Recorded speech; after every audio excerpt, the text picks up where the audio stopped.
Have you ever wondered, what were the weaknesses of the Articles of Confederation?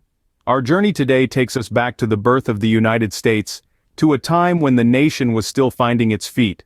The Articles of Confederation, America's first constitution, were drafted during the Revolutionary War and adopted by the Second Continental Congress in November of 1777.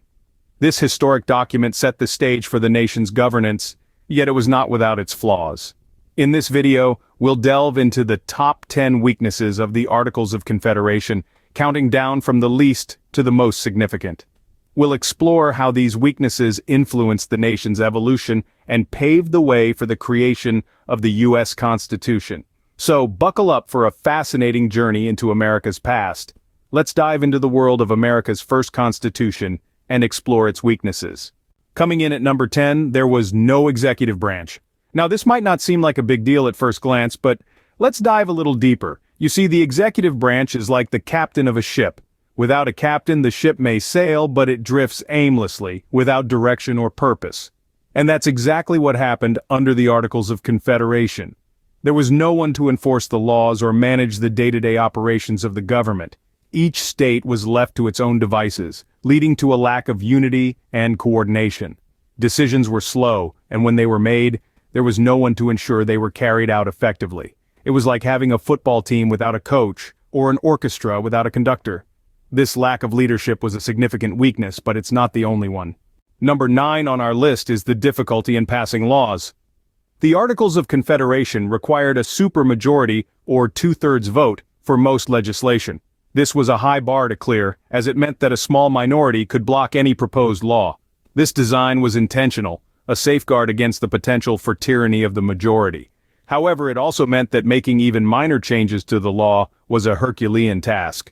Moreover, the requirement for a unanimous vote to amend the Articles made it nearly impossible to correct its flaws. It was a classic catch-22 situation. To fix the problems in the Articles, they needed to pass laws, but to pass laws, they needed to fix problems in the Articles. This paradox created a kind of legislative gridlock that was exceedingly difficult to break. This made it hard for the government to take action, but there's more. At number 8, we have the fact that Congress had no power to tax. Now imagine trying to run a country without being able to collect taxes. Sounds absurd, right? Yet this was the reality under the Articles of Confederation. The national government was dependent on voluntary contributions from the states, which were often infrequent and insufficient. This made it extremely difficult for the government to fund its operations and pay off the country's war debts. This economic weakness had far-reaching implications. It stunted the ability of the new nation to grow and develop. The lack of funds meant the government was unable to invest in infrastructure, education, or defense. In essence, the government was perpetually cash-strapped, trying to perform its duties with one hand tied behind its back. Without the power to tax, the government struggled financially. But not all problems were economic. Number 7 on our list is the lack of a federal court system. Now imagine a society where there's no court to resolve disputes, no judges to interpret laws or punish lawbreakers. That was the America under the Articles of Confederation. Without a federal court system, each state operated its own courts, leading to a patchwork of inconsistent laws and rulings. The rule of law, a cornerstone of any functioning democracy, was shaky at best. The absence of a national judiciary meant that there was no body to settle disputes between states, or between a state and the federal government. This inevitably led to confusion, conflict, and even hostility. Disputes could drag on indefinitely without resolution, causing tension and instability. Moreover, without a federal court, enforcing the Articles themselves became a monumental task. Who was to say what they really meant if there was no ultimate arbiter? This lack of a court system was a significant weakness, but there were even bigger problems. Coming in at number 6, the Confederation had no control over foreign affairs. This was indeed a glaring weakness of the Articles of Confederation. In the grand theater of global diplomacy, the newly formed United States was like a puppet with no puppeteer. Each state was left to navigate the treacherous waters of international relations on its own, leading to a disjointed and often conflicting foreign policy. This lack of a unified front made it difficult for the young nation to negotiate treaties, make alliances, or even command respect on the global stage. Other nations could easily exploit this weakness, causing the United States to lose its footing in international politics. The inability of the central government to control foreign affairs had far-reaching implications, undermining the nation's sovereignty and its standing in the world. This lack of control over foreign affairs was a significant weakness, but there were still 5 more to go. Number 5 on our list is the lack of control over interstate commerce. This particular weakness of the Articles of Confederation had profound economic implications. Without the power to regulate trade between states, each state was left to its own devices. This resulted in a chaotic system where states imposed tariffs on goods from other states, creating trade barriers and stifling economic growth. Imagine being a merchant in the late 18th century, navigating this patchwork of rules and regulations. One day, you might be trading freely with a neighboring state, and the next, facing heavy taxes on your goods. This lack of uniformity in trade policies led to economic instability and hindered the growth of a unified national economy. The inability to control interstate commerce not only created economic disarray, but also discord among the states. It was a glaring indication that the Articles of Confederation were not equipped to handle the growing complexities of a budding nation. This lack of control over interstate commerce was a significant weakness, but there were still 4 more to go. At number 4, we have the lack of a uniform currency. This shortcoming had profound implications for the fledgling nation's economy. Imagine a country where every state produced its own money. Sounds chaotic, doesn't it? That's exactly what it was. Each state was printing its own money, leading to widespread confusion and instability in the market. This lack of a centralized, standardized currency made trade both within and outside the country complex and unpredictable. It was a free-for-all, as each state could manipulate its currency to its own advantage, leading to rampant inflation and a lack of faith in the economic system. And let's not forget about international trade. Without a uniform currency, it was a cumbersome task to exchange goods and services with foreign nations, thus hampering the country's growth. Without a uniform currency, economic stability was a challenge. But the top 3 weaknesses were even more impactful. Number 3 on our list is the inability to maintain an army or navy. Under the Articles of Confederation, the new nation found itself in a precarious situation.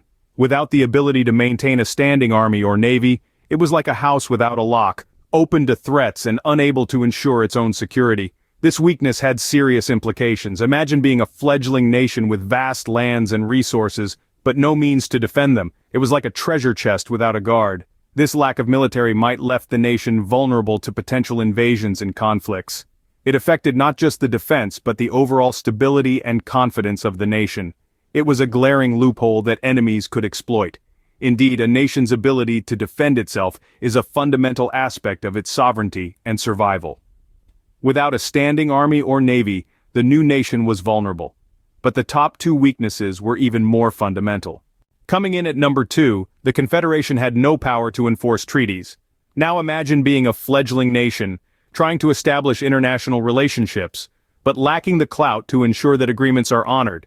It's like making a pact with your friend, and then having no way to make sure they stick to their end of the bargain.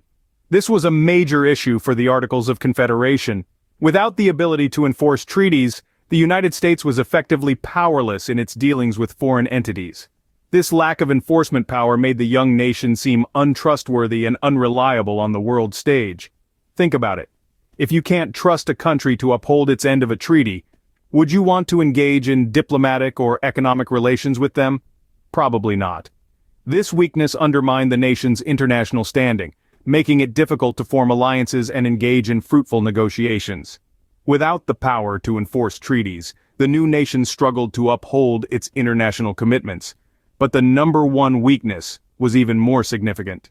And finally, the number 1 weakness of the Articles of Confederation was the weak central government. This flaw was not just a singular issue, but rather a fundamental defect that amplified all the other weaknesses we've discussed. The lack of a robust central authority meant there was no strong unified force to implement laws, manage international relations, or regulate commerce. Even more, this weakness made it nearly impossible to address any of the other issues. Without a central government, the states operated more like independent countries than a united nation. This lack of cohesion and unity resulted in a chaotic and ineffective system.